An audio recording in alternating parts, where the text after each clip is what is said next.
Hi friends, ഇസ്മി പ്രസാദ്. നമുക്കിടയിൽ ചില പെൺകുട്ടികൾ വളരെയധികം ഭാഗ്യവതികളാണ്. എന്തെന്നറിയോ?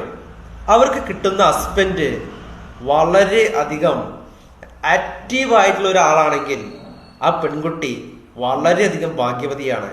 ആ പെൺകുട്ടിയുടെ ഇഷ്ടത്തിനനുസരിച്ച് യാത്ര കൊണ്ടുപോകുവാനും ആ യാത്രയിലുടനീളം അവളെ സന്തോഷിപ്പിക്കാനും അവൾക്ക് ഒരുപാട് എന്താ പറയാ സന്തോഷത്തിന് അവസരം നൽകുന്ന ഒരുപാട് നല്ല നല്ല നിമിഷങ്ങൾ സമ്മാനിക്കാനും, യാത്രകൾ ചെയ്യുമ്പോൾ മഴയത്ത് എനിക്കൊന്ന് ഇറങ്ങണം, എനിക്കൊന്ന് പുറത്തിറങ്ങണം എന്ന് ഹസ്ബൻഡിനോട് വൈഫ് പറയുകയാണെങ്കിൽ ഹസ്ബൻഡ് പറയാണ്, നിനക്ക് ഇഷ്ടമുണ്ടെങ്കിൽ നീ പുറത്തിറങ്ങി നീ ഉല്ലസിക്ക്, നീ എന്താ പറയാ നീ നനയേ എന്ന് പറയുന്ന ഹസ്ബൻഡ് അല്ലേ.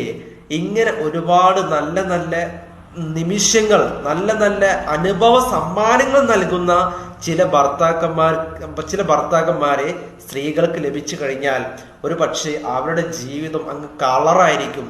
എന്നാൽ പലപ്പോഴൊക്കെ ചിലർക്ക് ലഭിക്കുന്നത് ഇങ്ങനെ എന്താ പറയാ രസകരമായിട്ടുള്ള മുഹൂർത്തങ്ങളൊന്നും സാധിക്കാൻ അനുവദിക്കാത്ത ചില ഭർത്താക്കന്മാരെ ആയിരിക്കും ചില ആളുകൾക്കൊക്കെ ലഭിക്കുന്നത്. എന്നിരുന്നാലും ഇങ്ങനെ കുറച്ച് പേര് ഭർത്താക്കന്മാരുണ്ട് കേട്ടോ. എല്ലാവരും ഒരുപോലെ എന്താ പറയാ കടിച്ചു പിടിച്ചു നിൽക്കുന്നവരൊന്നല്ല കേട്ടോ. എൻജോയ്മെന്റിന് വിട്ടുകൊടുക്കുന്ന, അവരിഷ്ടത്തിനനുസരിച്ച് അനുവദിച്ചു കൊടുക്കുന്ന നല്ല നല്ല ഭർത്താക്കന്മാരും നമുക്കിടയിൽ ജീവിച്ചു കൊണ്ടിരിക്കുന്നുണ്ട് കേട്ടോ എന്ന് യാഥാർത്ഥ്യം മനസ്സിലാക്കണം.